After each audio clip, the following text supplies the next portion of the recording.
Joining me live in the studio is the Nationals leader in the Senate and also the Shadow Infrastructure Minister, Bridget McKenzie. Thanks for your time. On the likely meeting between Prime Minister Albanese and the Chinese President, do you welcome that apparent rapprochement? Well, I hope it's likely. You know, obviously continuing dialogue is important, particularly with China. We would welcome that. I know the Opposition Leader Peter Dutton met with the Chinese Ambassador last week, and we would need to be focusing obviously on those $20 billion worth of trade sanctions, but equally, you know, there's a whole list of 14 grievances, so we need to make sure any meeting with China ensures that we continue to stand up for our Australian values in that relationship. When you look to one of the areas where they've dropped cooperation entirely is climate. We do have these climate talks ongoing in Egypt. Our government's focus in a big way has been on our backyard, largely what we do vis-a-vis the Pacific. Is that the right focus in your view?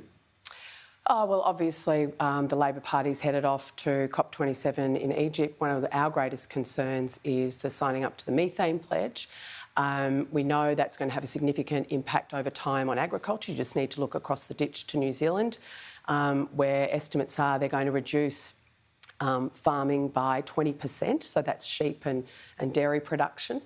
But equally important, I think, for us in the midst of an energy crisis is what a methane pledge would do to the exploration and development of new coal and gas projects.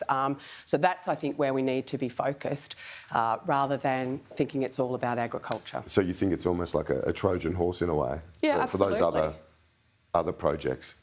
Yeah, I think that's where we're going to see a significant impact of signing up to this methane pledge by the Labor government at the very point we need to be increasing supply domestically, particularly of gas, going forward, to actually have a pledge that will restrict the ongoing development of those projects, I think is very much a concern.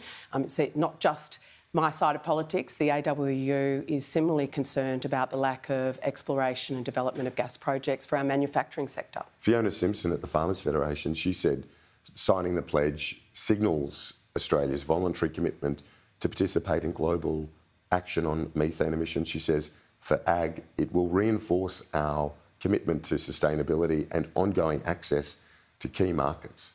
Well, what do you say to her? Well, she backs it. The meat industry a few years ago made it very clear they wanted to be net zero by 2030, our red meat sector, and they're making inroads into making that happen as an industry. To have government pledges, government legislation, I think increases risk, and we've seen with the legislation of our climate target that there is significant risk to infrastructure projects, etc., as a result of that commitment.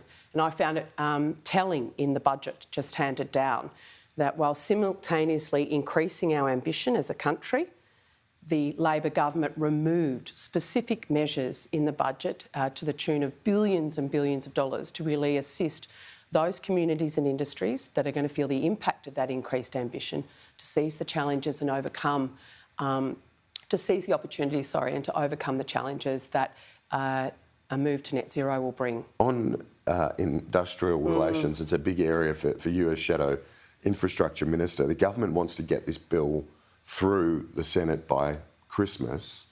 What's your read on the numbers right now? Do you think David Pocock will relent in the next sitting? Well, if David Pocock supports small businesses in this country, then he won't relent. And it's really a question for Senator Pocock. We will be opposing the bill in its entirety.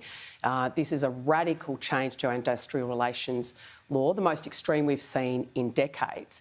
And in my own area of infrastructure, the civil contractors have come out on Friday and said, you know, they invest that private investment into half of our $84 billion civil contracting industry will be at risk because small to medium enterprises that build our roads and bridges, etc., are not carved out of that construction exemption.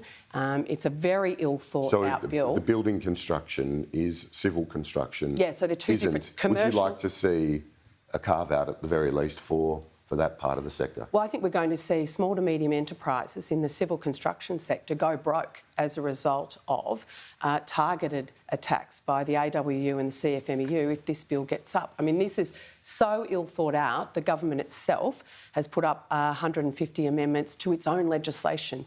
It's a broken election promise. Chalmers himself said they were not going to, this wasn't part of their policy going forward, and yet here we are. So I think for small to medium enterprises in the infrastructure community, this is a very, very difficult piece of legislation, and that's why we won't be supporting it. Now,